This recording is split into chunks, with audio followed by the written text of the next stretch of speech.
When Black and brown people push through their racial battle fatigue and decide to do the work of having conversations with white folks about race and ethnicity in the spaces where they live and work, they are often met with resistance when they talk about issues of white privilege and how it shows up in our society. For example, white people will say things like, "Well, I didn't own slaves, so why do you keep bringing that up? That's not relevant to what's going on today."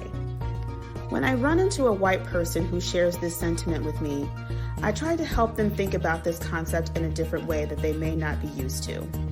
For example, if you're fortunate enough to be an owner of a motor vehicle, you've probably had the unfortunate experience of being rear-ended by somebody who wasn't paying attention. When you get out of the car, you look at the damage, you call the police, and you start doing the work that's necessary to get your car repaired and back on the road.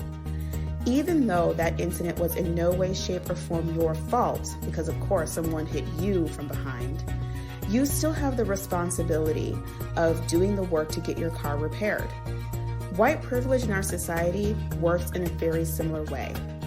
We understand that you personally may not have owned slaves.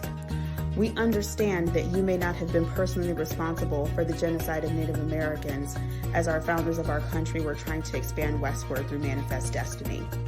However, a lot of the policies, laws, and procedures and structures they put in place were intentional so that they would benefit themselves during that time and would benefit those of you who came after them, particularly those of you who identify as white. In the same way that that car accident was not your fault, we get that this is not your fault, but it is your responsibility in the same way that going about getting your car repaired is your responsibility. In the podcast, Good Intent, Good Impact, we'll talk about this concept of fault versus responsibility in more detail, and how lingering in a place of fault or guilt still centers whiteness at the expense of Black and brown people. We'll talk about how you can begin to move past it and how you can make the shift from performative allyship to substantive allyship.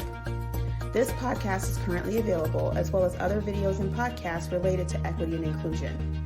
They are released every Tuesday, so make sure you hit the subscribe button below to get notifications. And remember, good intent is not enough. It's about making sure we have a good impact that makes a difference for all people, especially those who are historically marginalized, in our workspaces to create true places of equity for all.